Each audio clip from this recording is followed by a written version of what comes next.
I'm Games. Dun, dun, dun, dun. I am also Games, and you're listening to a podcast. About Tetris 99, Yeah.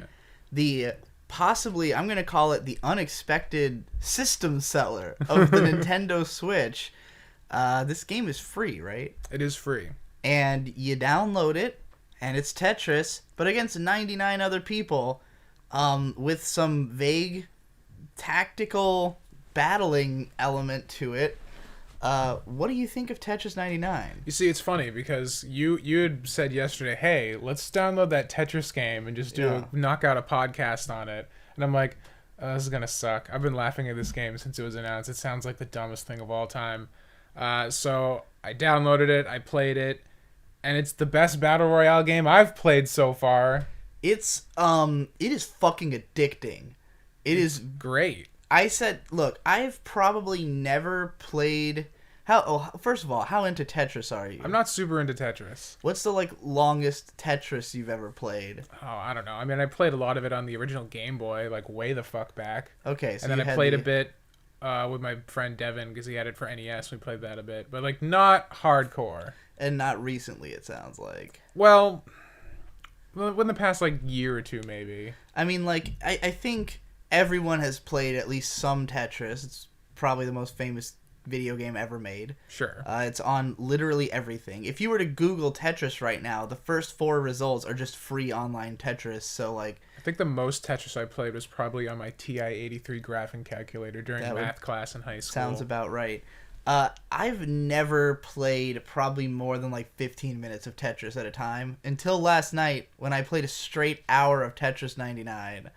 And I'm not good at Tetris, but I know the rules. I understand it. There's a great video by Matthew Matosis about why Tetris is a perfect game. I highly recommend that video. But this version, I mean, it's basically a puzzle fighter type of game. Right. If you've ever played any puzzle fighters, the point is that the faster you are and the bigger of combos you get, you create garbage that affects your opponents. Right.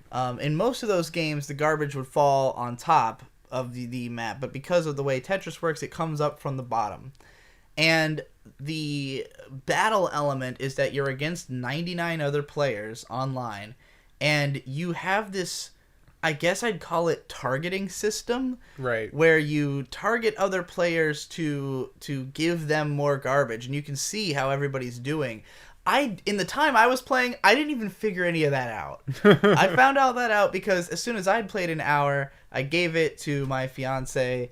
I should say I gave it to Mark, and Mark played an hour on top of my hour and got even better than I did in that time, and was like, "This is the best game ever. I am going to play this obsessively." If she had a Switch, if he had a Switch. The memes on this channel are very confusing, but Right. But yeah, so the Switch version is, so you have a leaderboard that you're on, of course. Whenever you lose out of a match, and it tells you how you did, where did you rank in the 99. Your goal, of course, is to be number 1. But even if you're not number 1, you are sort of rewarded for playing it all. Like all these Battle Royale games and modern video games do. They got to keep drip feeding you some sense of accomplishment. But it's genius because the biggest problem with Tetris as a single player game is the only thing that can motivate you is yourself.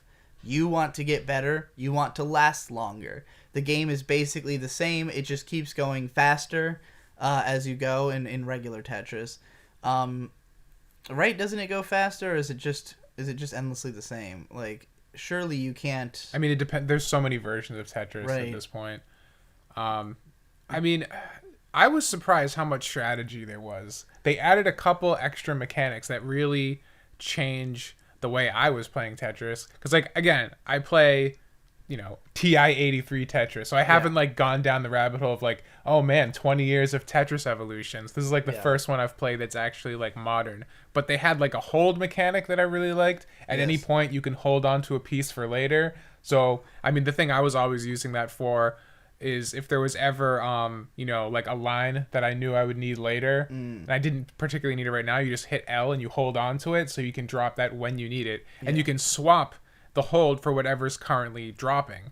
So it's good for holding on to something you need, or for getting rid of something that will be that was the main thing, ineffective. Like, I would start a round and the first thing I get is one of those that no matter what, you will leave a space underneath it. Like you know what I mean? The kind of like zigzag ones. Yeah, the zigzag one, and I'd be like, oh fuck, I don't want to start with that, and then I'd hold on to it. I never got tactical enough to actually use the things I was holding. I'm really bad at Tetris, and I'm not good either. But what was the highest you ranked? I got up to 29, maybe 27. I think I did 4 rounds before I passed it off to you. I got to 23. Oh, you only did 4 rounds? I only did a few. Oh, dude, I did like 100 rounds. Like, because the thing about it is that if you know, depending on how good you are at Tetris, you're obviously not going to win easily. But if you rank in the top like 50, then it might level you up. Yeah. So you keep leveling up and playing against harder opponents. So you're constantly being moved away from getting first place unless you are very good. Like, if you were, say, amazing at Tetris and you play your first ever round against a bunch of other people who are playing their first ever round, you might possibly win, although, you know, with there being 99 players, there's a good chance somebody else in that is another great player who's playing for the first time. But, like, more likely, you're going to rank in the top 20, and then it's going to level you up, and now you're playing against better players, so you're still going to rank probably in the top 20, and you're going to keep ranking maybe higher, but, like, it keeps getting harder, so, like, you never, it never is just like, oh, I made it to number 1. It's always like, can I beat my previous place? But, like, it never gets, it's not like linearly easier. It's not like you can just play 5 more matches and you'll get first place because you got better, because you're fighting people who are also getting better. Right. And so it's just constantly moving the goalpost, and as a result, you can't stop. There's a lot of things to the game that I haven't grasped yet, just because there's so much fucking going on. Yeah. You know? Oh my god. Because you're playing Tetris, which already, you know, you got to be thinking about. Yeah. You got to be thinking a couple steps ahead. Then there is like all the other players and tiny boards on the screen as well, and you can use the right stick to move your cursor of who you want to start targeting. Yes. And there's strategy in that too, because like if you see someone who's about to lose, you want to knock them out, so you want to hit them. But like you got to look away from your screen. You got to be knowing what you're doing. Right. And then there's also like 4 different modes, and I don't know what the modes were. I think it kind of like changes, like, because like by the default it's on random, which I think it's just your cursor targets whatever, but you can also have it like aggro on people who are about to lose or things like that. You can change the default. You can play aggressive or defensive, things like that. Like you can, because you know, you might want to target people who are doing especially well just so you can fuck them up, or you might want to target people who are doing bad so you can knock them out of the game. You change between these different modes of targeting, and then just targeting in itself, I mean, you're looking at 99 fucking boards, but like they rapidly diminish, because typically towards the start of the match, you know, whoever gets targeted first is likely going to get really fucked. Like, I've had matches where I literally was dead within like less than a minute. Yeah, you can get fucked pretty quickly. Yeah. Because if you get hit well, like half your board gets filled up with junk. Right. And then you have like 50% of a board to work with. I've come back from it though. It is possible. Like, you're never like totally boned. I have like, okay, the biggest problem I tend to run into is like, because you really want to keep the floor of your board like completely clean, because if a big stack of garbage comes up under you, but like you have a block that's covering the one hole, because that's the thing, you'll get a wall of garbage, but there'll be one row that isn't garbage. So, like, you basically need a straight line block to knock out garbage most of the time, unless you're, you know, slowly picking away at it. But, like, a lot of the time that hole comes up underneath blocks you already have, so unless you can get rid of those blocks at your base layer, then you're never going to get to that garbage. And that was what happened to me like every time. I would always be like struggling to get my blocks down enough to actually access the garbage to get rid of it, and then I just get fucking destroyed. And like if you get targeted a whole lot immediately, you will basically be ass out. But what's great about this is that unlike a lot of battle royale games, if you lose, you just find another match right away. You're just done. It's like, hey, you got knocked out, and you can sit there and watch everybody else play, but who cares? I just want to play another match, you know. It takes a little bit to load in everybody, but it's just enough. It's just enough time for you to kind of get your bearings back, eat something real quick or take a drink, like, because it is intense. So like you don't necessarily want to be constantly rushing back in because your tension is so high. You need a little dispersal, but like there's not a lot of bullshit or extraneous stuff in this game. It's basically just you versus 99 people and you just play matches. Like there's not extra game modes or anything. How do they even make money off of this game?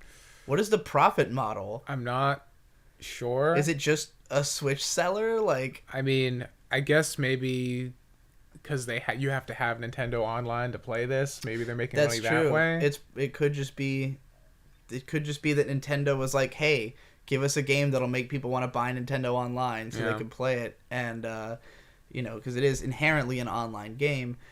That would make sense. I mean, like I said, I handed this game over to my fiance, who is not only not a major gamer, but has never played the Switch before, except for like when we played Pokemon Let's Go Eevee briefly, and like she was instantly enraptured and played it for an entire hour at once. And like, it's good. It's like because the biggest thing about it, like tactically, is that you both have a faster fall and then an instant fall. And so if you're planning your moves right, you should constantly be just dropping pieces instantaneously. And like you can see 5 pieces ahead. So depending on how good you are, how reflexive you are, I watched a video of Super Bunny Hop coming in first place that he posted on Twitter. Because he was like, people are posting their wins, right? And he posted this video, and like watching him play was intimidating in itself. Sure. It was like, oh, this is a level I don't think I'll ever reach. Yeah. Because he's it's like really... watching Ninja play Fortnite. It's like, all right. Is it like that? I've never watched him play. Is he that good? I mean, there's a lot of shit that goes on in Fortnite. To be able to constantly just be building things while moving around and shooting all at the same time, and like building cover in real time to block incoming fire and making mazes to trap people. It's crazy. It sounds crazy. It's a shame the gunplay in that game feels like shit. It might actually be cool. Anyways, Tetris 99, way better than that game. Because it eliminates one of the big problems. Like, it's weird to think of it as a battle royale game, but that's essentially what the gimmick it's trying to latch itself onto. Yeah. But it's just like, there's none of that boring downtime of just like, I'm spawned in Fortnite. I'm going to run around for like 5 minutes, try and find a gun, maybe run into somebody. There's none of that because you're just playing Tetris. You're just immediately starting. And the competitive aspect of it is there. It's present enough to make you want to keep performing and like pushing you to keep going forward without being overwhelming. Because like you're playing Tetris. Yeah. So like the skill floor is low enough that you can still play the game. That's the thing. Like, because with this scaling element, it's like when you're in the early stages, like when I picked it up, first I was just like, let me get a grip on Tetris. Like familiar, because I haven't played in a long time and I'm not great at it. So familiarizing myself with the different types of blocks, the different arrangements of blocks and what they will do. Like, the basic level of getting good at Tetris. And then there was the level where it was like, okay, I'm consistently keeping my board fairly clean, but now I'm dealing with garbage. So how do I learn to deal with that? And then, you keep fighting harder and harder opponents, and then you start to realize, okay, maybe I should be thinking about this whole targeting thing and worrying about other people. And then, like, the sky is the limit on this because the game can go on forever. So it just comes down to, like, if it's you versus like the last few people, who can do the best, who's the fastest, who is just the fastest thinker and actor on keeping track of all this shit that's going on. And when you reach that high level, it looks nightmarish.